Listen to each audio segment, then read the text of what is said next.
Assalamualaikum warahmatullahi wabarakatuh. Alhamdulillah, alhamdulillahi rabbil alamin. Assalatu wassalamu ala asrafil anbiya'i wal mursalin sayyidina wa maulana Muhammadin.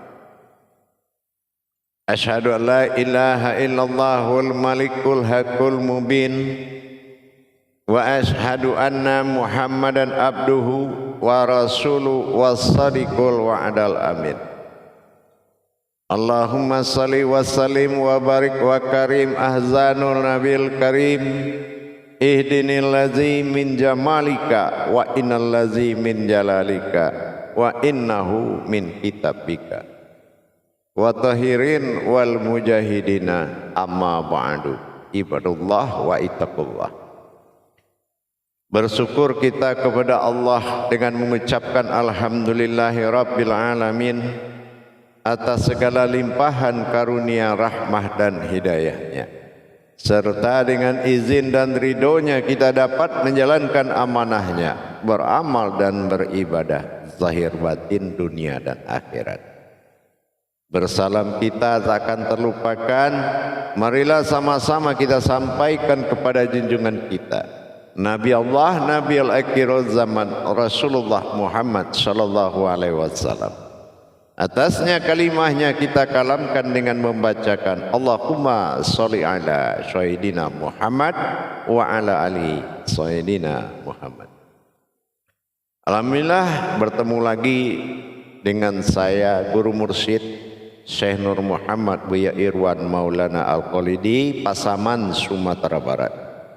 Tentunya dalam rangka meningkatkan iman dan takwa kita, marilah sama-sama kita berbagi ilmu dan wawasan. Mudah-mudahan bermanfaat buat kita bersama demi meningkatkan marwah ketuhanan dan keumatan diri.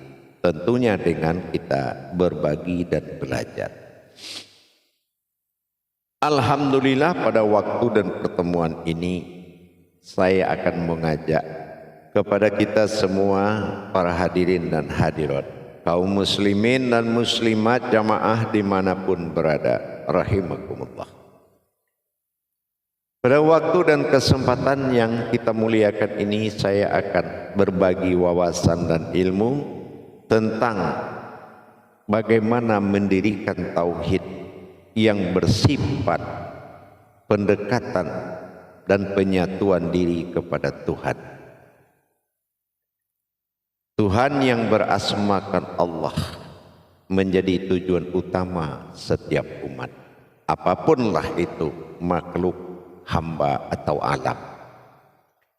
Berbicara kita tentang kerahasiaan tertinggi bagi Allah adalah batin.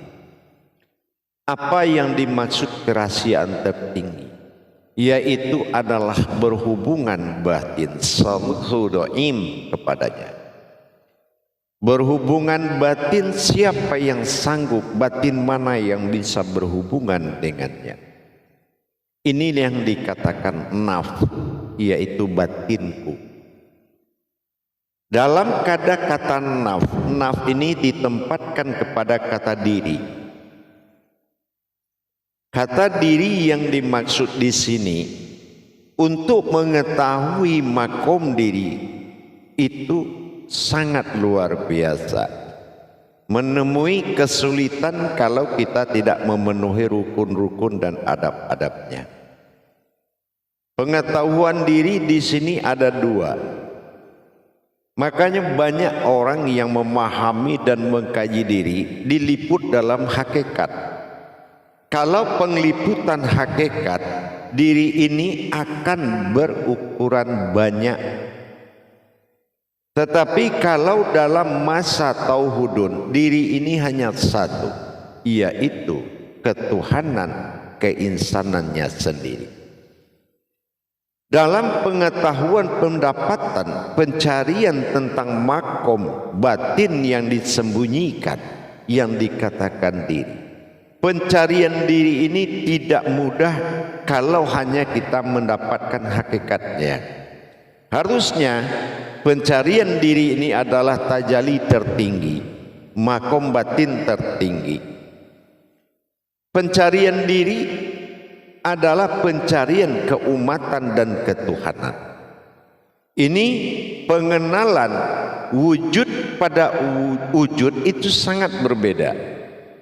Kalau kita mengkaji Tuhan, wujud pada diri, sifatnya ketunggalan Tuhan, berbeda kita mengkaji ketuhanan. Kalau ketuhanan wajib dikaji karena ketuhanan ini adalah bagian yang mempertuhan diri, mempertuhan keakuannya. Jadi kalau yang mempertuhan tidak dikaji, Tuhan dikaji, maka ini dikatakan tunggal. Kalau tunggal, kita tidak bisa menjalankan keumatan. Tetapi kalau kita sudah dapat mengkaji mana keumatan bagi Allah yang dinamakan diri, sangat banyak sekali kita lihat di luar sana untuk mencari dan mengaku sebuah diri umat dari Tuhan. Banyak hakikat yang mengembangkan makna, tetapi yang dibenarkan oleh Allah adalah kodrat yang bermakna, bukan hakikat yang banyak yang mengandung makna, tapi kok satu kodrat yang bermakna, yaitu diri. Di makom pengkajian tentang diri atau naf atau batinku, kata Allah, inilah yang harus menjadi tolak ukur kebenaran tertinggi. Dalam kata umat ada kandungan dua kodrat. Di satu dinamakan diri, yang satu disebut dengan manusia. Ini mengandung perjalanan yang berbeda. Kalau perjalanan diri itu bersifat jauhar, sudah ada dan tidak diciptakan. Ini yang dikatakan naf, na'aku fa'batin, batinku. Kalau dia berupa ciptaan, ini akan bersekutu dengan wujud tunggalnya dalam sholat, dalam zikir, dalam apapun perbuatan ibadah, langsung tidak langsung. Tetapi kalau kita melihat dari sisi ketuhanan, diri manusia yang dalam sebutan ini ada perbedaan yang sangat wajib diketahui. Sifat diri adalah jauhar yang datang, yang sudah ada tanpa diciptakan. Itu bagian dari Tuhan. Tetapi manusia melalui tajalli Allah yang akan menjadi kehambaan bagi diri, bagi Tuhan. Kehambaan sebagai wujud yang disebut dengan manusia, disebut dengan diri. Laksana kita melihat dalam kehidupan sehari-hari. Apabila sebuah wujud sudah dikuburkan dan sejarah tidak putus dalam cerita diri, kemana diri berpulang, kemana jasad bermakom, ini sudah menunjukkan perjalanan yang berbeda. Ya ayyuhan nas, ya ayyuhallazina amanu, ini akan berbeda. Jadi kalau kita ingin mengkaji diri, kita harus mengkaji makom yang dua ini. Meskipun pada akhirnya akan menjadi dalam satu wujud, bukan maujud tapi wujud. Karena apapun itu berasal yang tidak berasal dari langit dan bumi. Jadi kalau kita memahami mana makom kodrat dan mana makom wujud, ini akan sempurna sekali di dalam menjalankan. Karena apapun ketinggian kaji, pemahaman syariat sampai marifat wujud sir batin setingkat apapun, kalau wujud dan maujudnya yang berasal dari wujud ini tidak diketahui, ini sama kita memiliki motor rusak, mobil rusak yang disimpan di dalam kamar, hanya bercerita, kenyataannya itu tidak bergerak. Nah, ini yang dialami kebanyakan ilmu jatuh cerita, kodrat tidak berjalan, ilmu akan menjadi sejarah. Sementara yang dihadapi bukanlah cerita. Dalam keseharian bukan cerita yang dihadapi, dalam kematian juga bukan cerita yang dihadapi. Maka kita harus paham batasan pencarian kedua wujud tadi dalam nahunya, dalam sifat akuhu dan keakuan pada na yang telah selalu kita bahas. Tetapi kalau tidak bisa diwujudkan, apa arti bahasan itu? Sebuah cerita yang hanya dikenang, dan kita salut kepada yang bercerita. Yang mendengar cerita bodohnya dari dulu sama, tidak pernah ada perubahan. Ini kenapa? Karena tidak terjadi tajali atau perjalanan, atau memang dijalankan.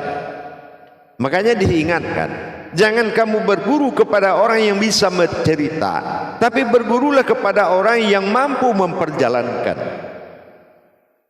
Nah, jadi di dalam kita memahami, kita kaji diri dan manusia ini berbeda.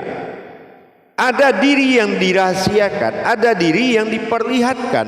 Inilah diri yang dirahasiakan, golongannya ihsan.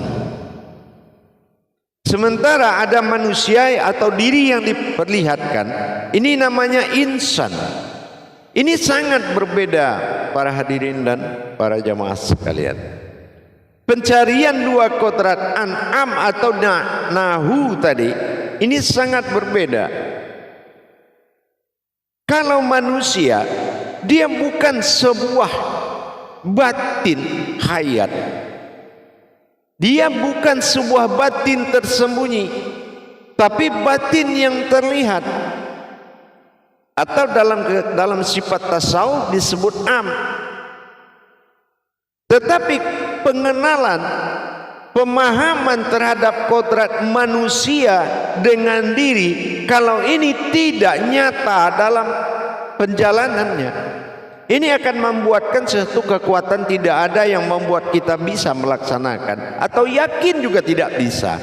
Karena tidak ada perjalanan itu kalau kita tidak sampai ke tingkat tajalinya. Bagaimana bisa ibarat mobil kita tidak isi bensin dia bisa jalan? Bensinnya itulah yang dirahasiakan, yang tidak terlihat, sementara mobil itu terlihat. Ini suatu kodrat yang berbeda. Maka Allah jadikan ada amal, ada ibadah. Sarananya itu sudah ada dua sarana. Jangan bercampur aduk dalam menjalankan atau dalam pencarian. Jasad adalah alam, namanya alam diri, yaitu insan. Itu jasad, alam. Nah, sebagaimana Allah katakan, jalalallahu insan alamul tawasid baina alamul mulki wassahadah wa baina fil malakut. Artinya manusia itu adalah alam yang ada di tengah dua alam. Manusia adalah alam yang ada di tengah dua alam. Nah, ini yang dikatakan oleh Qudsi Allah, jalalahu insan alamul tawasid. Nah, ini baina alamul mulki wa sahadah wa baina fil malakut. Ini yang dikatakan wa ma bainahuma, di antara keduanya. Tetapi itu alam. Tapi alam yang dimaksud di sini jauhar, tidak alam yang berasal dari bumi dan langit, tapi di antara bumi dan langit. Nah, ini sifatnya. Kalau alam yang dikatakan sifat ada di antara dua alam, ini yang dikatakan dengan muluk, al-muluk. Jasad ini adalah sifat sebuah kodrat alam, dinamakan al-muluk. Al-muluk ini namanya suatu alam yang berkodrat jasmani, Dia bisa bicara, dia bisa mengerti, bisa disentuh, dan dia bisa bergerak. Ini alam, ini yang dikatakan al-muluk. Ya. Sementara di atas alam al-muluk tadi, alam yang di atas di antara keduanya tadi, nah, ini yang dikatakan yang bersifat mulki, al-mulki. Mulki ini dunia yang nyata, ya, dunia yang nyata itu mulki. Nah, itu alam juga, dan dia tidak bisa bicara. Nah, ya, dan dia bisa bicara dan tidak bisa bergerak. Nah, yang kedua, apa yang di bawahnya? Kalau memang di antara itu alam, itu yang dikatakan alam khalbi atau alam malakut, alam goib. Ini dikatakan dalam Al-Quran alam aras, alam kekuatan. Kalau di langit alam qudsi, alam kekuasaan. Nah, sementara ini alam. Nah, ini yang disebut dengan kata askor. Ya, askor itu maksudnya pengendali dari alam-alam lain. Karena saripati dari alam mulki, saripati dari alam malakut itu ada pada alam muluk, yaitu alam jasmani. Itu pengendalinya, itu derajatnya. Tetapi kalau tidak datang diri menempati alamnya atau menempati alam muluk atau jasmani, yaitu sebuah diri rahasia al-ihsan tadi, maka alam tidak akan pernah menerima atau menepati janjinya takhluk sebagai asal usul daripada dua alam lagi. Dan dia tidak akan bisa alam muluk ini menjalankan sebagai dohirnya alam insani ini untuk beradaptasi dengan insaniyah, yaitu alam semesta yang disebut dengan alam mulki. Disinilah pentingnya kita memahami bagaimana proses berdirinya diri rahasia yang Allah katakan amirnya diri, pemimpin dari segala diri, amirul mukminnya diri. Dialah yang akan memimpin. Karena kalau zahirnya asma isminya ini tidak dia datangi dan dia tidak muncul dalam ismi itu, maka tidak akan terhubung semua. Kenapa? Ihsan ini di luarnya adalah alamnya bernama insan. Jasad ini insan dikatakan alam muluk, dan di dalamnya adalah ihsan. Ihdilah artinya rahasia. San itu keumatan atau ya keumatan. Ini batin rahasia ini belum berwujud kepada batin yang terlihat. Nah ini ya, makanya ini yang akan menjadi satu, menjadi kodrat sebuah diri yang dinyatakan al-malikul haqqul mubin. Al-malikul, dirikanlah al-haqqul, diriku, mubin, dengan nyata. Perintah untuk mendapatkan sejatinya diri, harus mendapatkan diri yang sejati. Inilah ihsan yang akan bertajalli kepada insani dalam menghidupkan dan mengurus insaniyahnya. Ini yang dikatakan ketuhanan. Jadi untuk mendapatkan kajian terhadap ungkapan diri yang sejati menuju sejatinya diri, ini pembahasan pencarian, ini sangat ada perbedaan. Mengkaji alam dengan sebuah wujud alam, wujud batin menuju alam batin. Apa alam batin? Ini sebuah alam semesta, ini adalah alam batin. Dan siapa yang terlihat ini? Ini adalah batin yang terlihat daripada aku. Sementara akulah yang sebetulnya yang terlihat.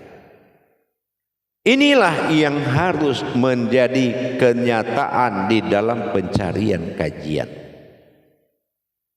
Mengkaji usul pada batin terasia, diri yang sebenar-benar diri, dan mengkaji asal kepada alam semesta, asal usul.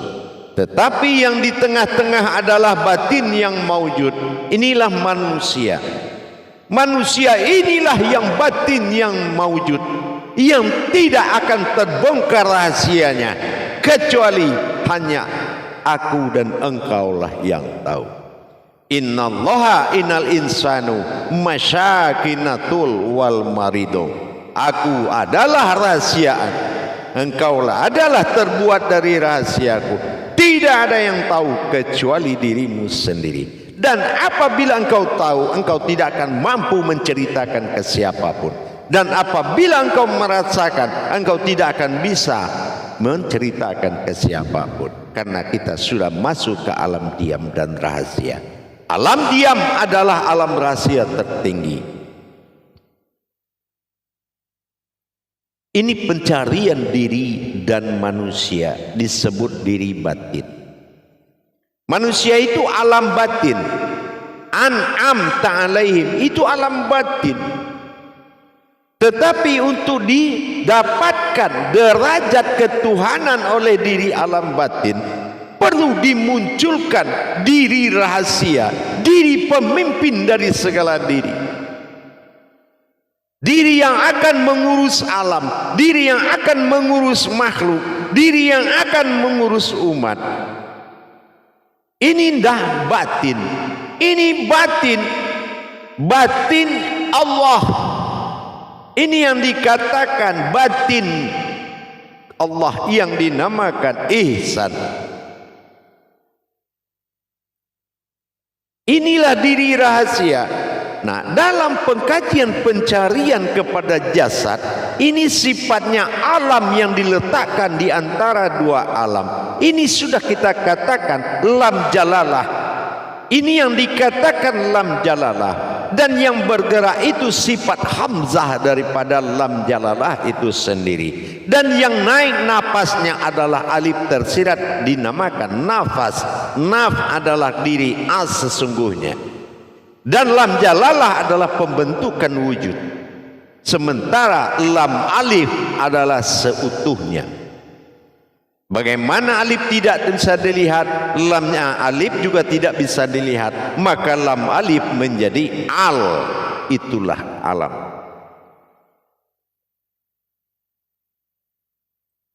Jalallahu insani. Jalallahu insani. Ya. Jalalah. Jalallahu insani alamul tawasid baina Allahumul mulki. Tempat sujud, tempat mengarahnya, pedoman dan seluruh asalnya mulki, yaitu alam nyata. Wasahadah, dan itu langsung dan berhubungan dengan alam langsung. Wa baina fil malakut, dan ada bersembunyi di dalam alam yang tidak engkau lihat. Inilah Malik Yaumiddin, Malikul Hakul Mubin. Jadi itu siapa ya Allah? Ashadikul wa'adal amin. Dan itulah diriku, jangan kau ragu dan takut kepadanya. Itulah milikku, itulah batinku. Amin.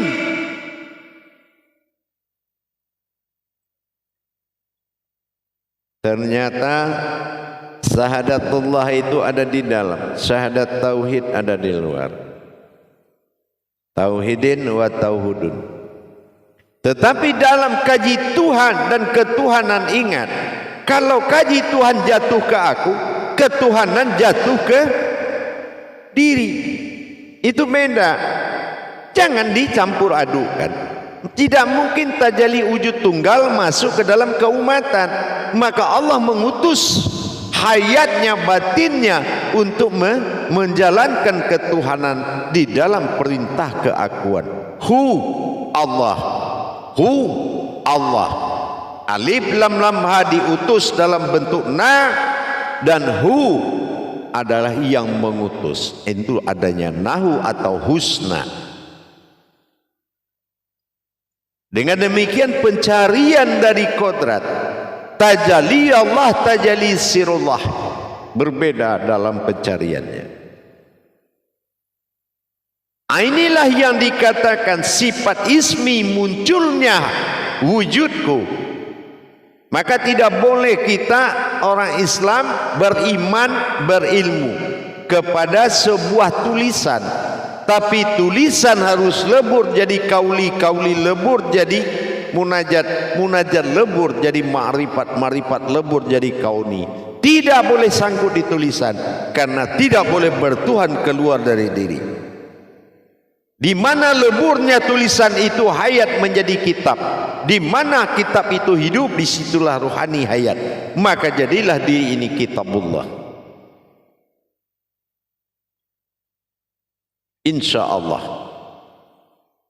Mudah-mudahan bisa dipahami.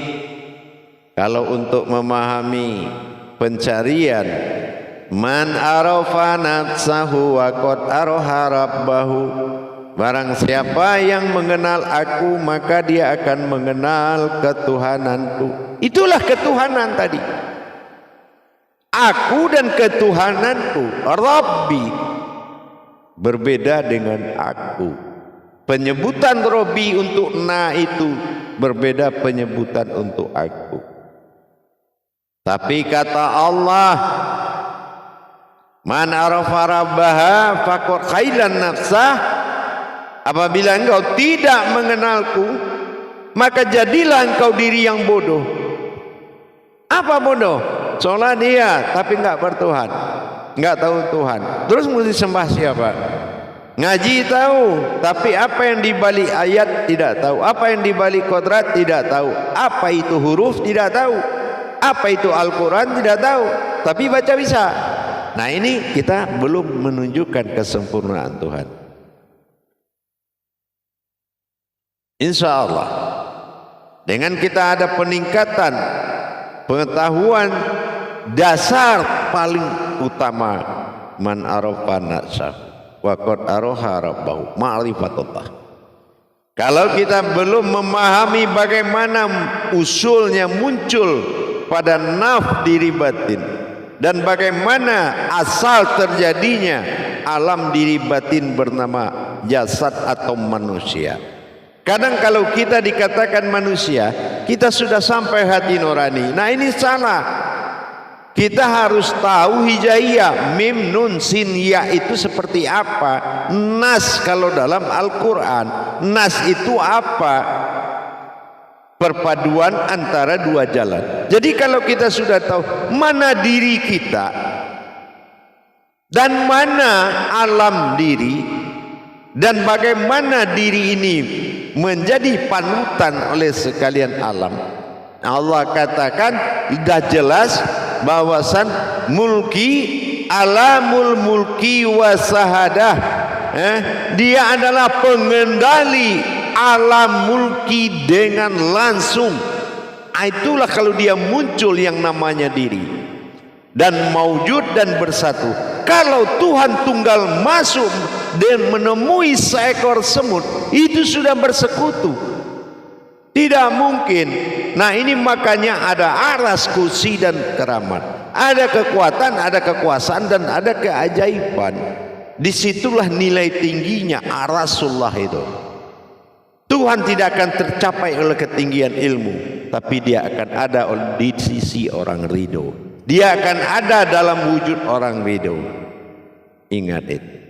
Insya Allah mudah-mudahan bermanfaat semuanya. Alhamdulillah kita selalu bagaimana menjadi umat yang bisa bermanfaat bagi orang banyak. Insya Allah mudah-mudahan berkah, mudah-mudahan bisa diijabah oleh Allah. Insya Allah. Alhamdulillah para hadirin dan jamaah semuanya, para kaum muslimin dan muslimat, insya Allah kita akan ketemu dan bertemu lagi di makom perjalanan tauhid berikutnya bersama Guru Mursyid Syekh Nur Muhammad Buya Irwan Maulana Aqalidi dalam makom YouTube Buya Pasaman Timur Indonesia, insya Allah. Akhirul kalam, wabillahi taufiq wa hidayah, wassalamun salina walhamdulillah, wassalamualaikum warahmatullahi wabarakatuh.